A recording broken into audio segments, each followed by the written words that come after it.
ये अभिषेक जी जो कह रहे हैं जी चुनाव परिणाम के बाद कह रहे हैं। जी चुनाव परिणाम आने यानी वोटिंग के 2 रोज पहले हम आप ही के चैनल पर जी हम कहे थे और एनडीए को नसीहत देने का काम किए थे कि एनडीए के लोगों को जानना चाहिए कि यार कौन है, गद्दार कौन है। नाम नहीं लिए हैं, हम भी कह रहे हैं, किसी का नाम नहीं ले रहे हैं, लेकिन ये बात बताइए कि हमारा कोई प्रत्याशी आज जाकर कहीं से बाई इलेक्शन चाहे कहीं जनरल इलेक्शन में लड़ जाए, अब फिर कल उसको पार्टी में हम वापस लेते हों, उसको सह देते हों, उसको फाइनेंशियली मदद करते हों, तो इस ढंग का कर रहे हैं तो कहीं न कहीं गद्दारी कर रहे हैं।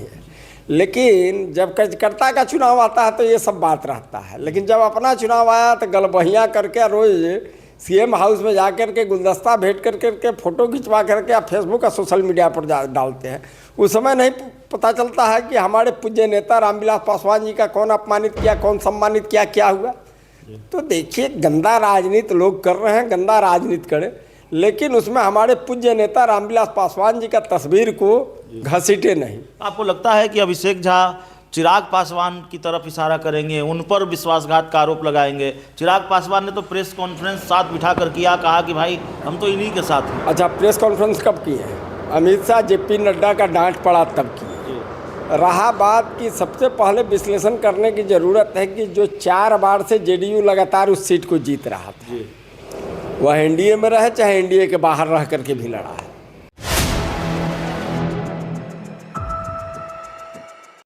नमस्कार, आप देख रहे हैं 4 PM और मैं हूं अभिषेक मिश्रा।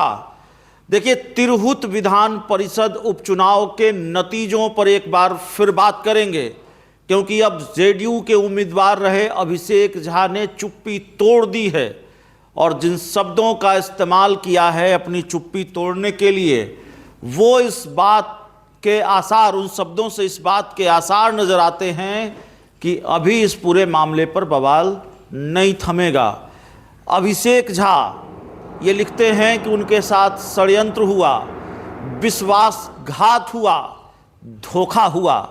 अभिषेक झा ने किसी का नाम नहीं लिया है, लेकिन षड्यंत्र, विश्वासघात और धोखे जैसे शब्द का इस्तेमाल कर रहे हैं। क्या इशारा चिराग पासवान की तरफ है?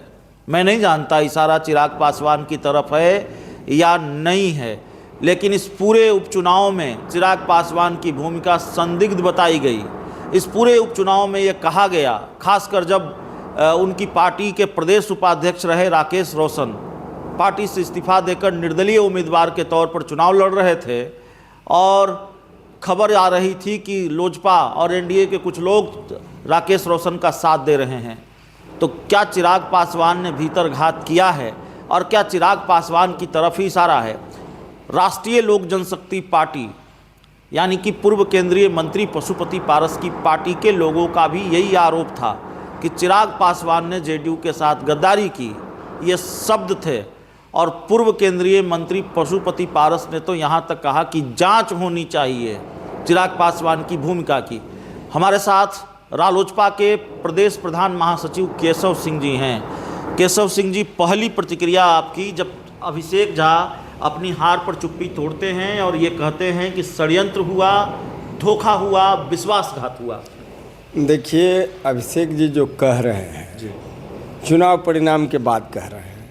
चुनाव परिणाम आने यानी वोटिंग के 2 रोज पहले हम आप ही के चैनल पर हम कहे थे और एनडीए को नसीहत देने का काम किए थे कि एनडीए के लोगों को जानना चाहिए कि यार कौन है, गद्दार कौन है। आपने बड़ा हंस करके इस सवाल को लिया था।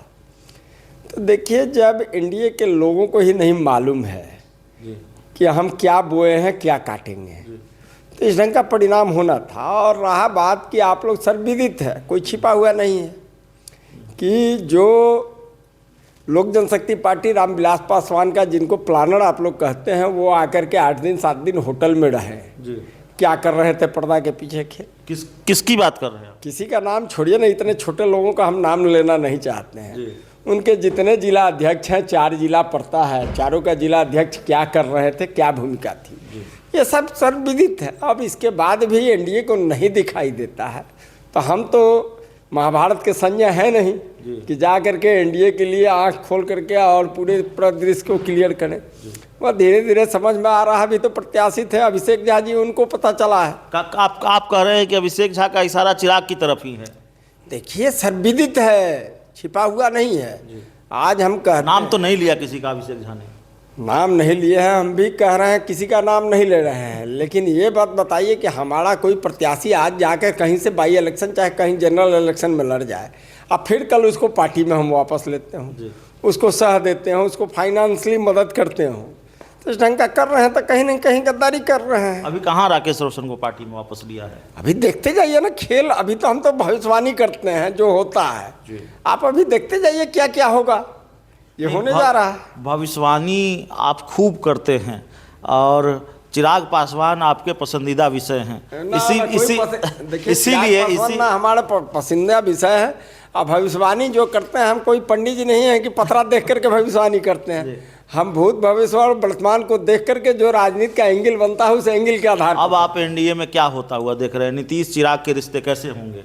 देखिए, ये नीतीश जी को आत्मविवेचन करने का ज़रूरत है कि जो रोज़ पानी पी करके, और चिराग पासवान को भी जनता के बीच में जाकर के ये बताना भी पड़ेगा कि रोज़ पानी पी पी करके कहते थे चिराग पासवान कि मेरे पिताजी का अपमान किए हैं नीतीश कुमार, और उस अपमान का बदला लेने के लिए हम जदयू से लड़ रहे हैं, हमको भारतीय जनता पार्टी से कोई लड़ाई नहीं है। लेकिन जब कार्यकर्ता का चुनाव आता है तो ये सब बात रहता है, लेकिन जब अपना चुनाव आया तो गलबहियाँ करके रोज़ सीएम हाउस में जा कर के गुलदस्ता भेंट कर करके फ़ोटो खिंचवा करके आप फेसबुक और सोशल मीडिया पर डालते हैं। उस समय नहीं पता चलता है कि हमारे पूज्य नेता रामविलास पासवान जी का कौन अपमानित किया, कौन सम्मानित किया, क्या हुआ। तो देखिए, गंदा राजनीति लोग कर रहे हैं, गंदा राजनीति करें, लेकिन उसमें हमारे पूज्य नेता रामविलास पासवान जी का तस्वीर को घसीटे नहीं। आपको लगता है कि अभिषेक झा चिराग पासवान की तरफ इशारा करेंगे, उन पर विश्वासघात का आरोप लगाएंगे? चिराग पासवान ने तो प्रेस कॉन्फ्रेंस साथ बिठा कर किया, कहा कि भाई हम तो इन्हीं के साथ हैं। अच्छा, प्रेस कॉन्फ्रेंस कब की है? अमित शाह जेपी नड्डा का डांट पड़ा तब की। रहा बात कि सबसे पहले विश्लेषण करने की ज़रूरत है कि जो 4 बार से जेडीयू लगातार उस सीट को जीत रहा था, वह एनडीए में रहे चाहे एनडीए के बाहर रह करके भी लड़ा है। जब भारतीय जनता पार्टी विश्व की सबसे बड़ी पार्टी और दमदार पार्टी वो साथ में था, उसके बाद अन्य घटक दल थे, तब इस परिणाम का क्या हुआ। और दूसरा एक परिप्रेक्ष्य आपको याद दिलाना चाहता हूं कि इस इंटरव्यू में हम बोले थे कि हमारा मौन समर्थन था, 4 जो उपचुनाव हुआ था उसमें उसका रिजल्ट पॉजिटिव आया। इस चुनाव में हम लोगों का समर्थन नहीं है, ये भुगतना पड़ेगा, ये भुगते हैं लोग। तो देखिए, कई की स्तर पर एनडीए गलत किया है। एक तो चिराग महागलती किए हैं, एनडीए भी गलत किया है, और उसी का देन है कि आज अभिषेक झा तिरहुत स्नातक क्षेत्र में बुरी तरह से हारे, 4थे स्थान पर आए। 2025 में क्या होगा? देखिए, सब बुद्धि जगी तो एनडीए के लिए सब ठीक है, सब बुद्धि नहीं जगी तो डेग डेग पर कांटा है, इस कांटे का जाल को पार नहीं कर पाएंगे और जाकर के लड़खड़ाएंगे और सरकार से बाहर हो जाएंगे। आपको स्मरण करा देना चाहता हूं कि 2000 में जब चुनाव हुआ था, लालू जी का चलती था, उस समय एनडीए के तमाम घटक दल मिल करके नहीं हरा पाए थे लालू जी को। नीतीश कुमार जी 7 दिन का ओथ लेकर के सदन में बहुमत नहीं साबित किए, पहले इस्तीफा दे देना पड़ा था। लेकिन वही 2005 में हम ही रणनीति बनाने वाले हैं, यही पारस जी और हम मिल कर के किए थे खेला कि लालू यादव को 85 सीट पर समेट कर रख दिए। त्रिशंकु हंग असेंबली का निर्माण हुआ 2005 में और सरकार नहीं बन पाई, लेकिन लालू यादव सत्ता से दूर हो गए। तो ठीक वही पृष्ठभूमि तैयार हो रहा है कि सचेत नहीं हुआ एनडीए। बीजेपी नहीं मानी, बीजेपी का जो रवैया है आप लोगों के प्रति वो जारी रहा, तो फिर आप लोग की तैयारी तगड़ी है। हम न्योता कहाँ दे रहे हैं बीजेपी को कि आओ भाई हम तुम्हारे साथ जाने के लिए तैयार हैं। तो न्योता नहीं दे रहे तो बीजेपी के खिलाफ खेल के लिए भी तो तैयार है आप लोग। हम तो ऑलरेडी, सुन लीजिए, हमारा स्वतंत्र पार्टी है, हमारा कोई टाई अप नहीं है। जितना दिन एनडीए में थे ईमानदारी के साथ थे, मदद किए। आज हम उससे लगभग मन फट चुका है, हम अलग होने का रास्ता तय कर रहे हैं। ठीक है, सिर्फ ऐलान ही बाकी है कि ये अलग नहीं, पार्टी में अभी बहुत सारी प्रक्रिया होती है, उस प्रक्रिया को करना है। हम ठीक है, हम तो कह रहे हैं कि हम अपना 243 पर तैयारी कर रहे हैं, 243 पर लड़ेंगे। अब किसका घर बसेगा, किसका उजरेगा, क्या होगा, या मेरा बसेगा, हम ठेका थोड़े लिए हैं। चलिए, किसी का ठेका नहीं लिए हुए हैं। और अभिषेक झा ने क्या चिराग पासवान की तरफ इशारा किया, विश्वासघात चिराग पासवान ने किया, धोखा विश्वासघात और षड्यंत्र चिराग पासवान ने रचा। इन सवालों पर बातचीत कर रहे थे। केशव सिंह जी हमारे साथ थे। इस पूरी रिपोर्ट में इतना ही। बहुत बहुत धन्यवाद।